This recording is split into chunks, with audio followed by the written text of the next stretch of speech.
இன்றே டவுன்லோட் செய்து உங்கள் ஃபேவரட் ஷோக்களை என்ஜாய் பண்ணுங்க. இசை, வாமா, எப்படி இருக்க? நல்லா இருக்கேன் மேடம். இவங்க என் சித்தி ருக்மணி. வணக்கம்மா. வணக்கங்க. உட்காருங்க, வாங்க. இல்ல பரவாயில்ல. ஏதாவது சாப்பிடுறீங்களா? இல்ல இல்ல, ஏதோ வேண்டாம் மேடம். மேடம், உங்ககிட்ட ஒரு முக்கியமான விஷயம் பேச வந்திருக்கோம். சொல்லுமா. அது வந்து மேடம். ஒரு நிமிஷம் வாங்க, சொல்லுங்க, என்ன விஷயம்? ஒரு சந்தோஷமான விஷயத்தோட வந்திருக்கம்மா. ஒரு 3 மாசத்துக்கு முன்னாடி ஒருத்தர் மூலமா உங்க மூத்த பையனோட ஜாதகம் என்கிட்ட வந்துச்சு.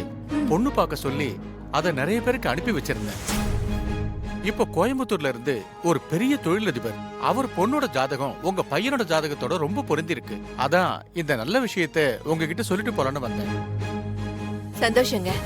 மூத்த பையனுக்கு ரொம்ப நாளா பொண்ணு தேடிக்கிட்டு இருந்தோம். எதுவுமே அமையாம தள்ளிக்கிட்டே இருந்துச்சு. ஆனா சித்தானந்த சுவாமிகள் தான் என் குழப்பத்தை தீர்த்து வச்சாரு.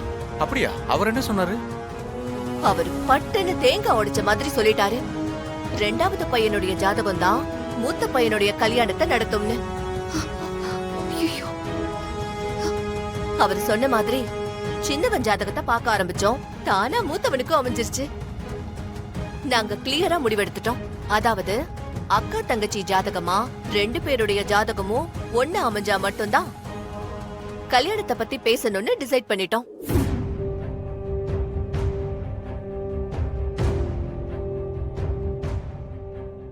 அதனால சின்னவனுக்கு கல்யாணம் நடந்தாதான் பெரியவனுக்கும் கல்யாணம் நடக்கும். சரிங்கம்மா, நீங்க சொல்ற மாதிரி ஜாதகம் அமைஞ்சா நான் கொண்டு வந்து தரேம்மா. வரம்மா. மன்னிக்கணும். இப்ப சொல்லுங்க.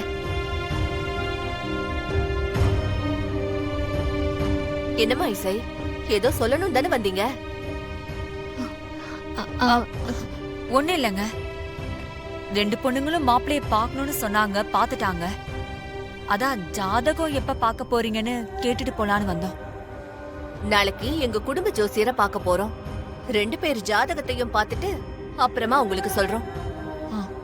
தப்பா நினைச்சுக்காதீங்க. ஜாதக பொருத்தம் இருந்தா மட்டும்தான் நாம மேற்கொண்டு பேசவே முடியும். பரவாயில்லங்க, அதான் முன்னாடியே தரகர் சொல்லிட்டாரு. இதுல தப்பா நினைக்க என்ன இருக்கு? நீங்க ஜாதகம் பார்த்துட்டு சொல்லுங்க, நாங்க அப்புறம் பாக்குறோம். போலாம் இசை, நாங்க போயிட்டு வரோம். இசை வரோம்.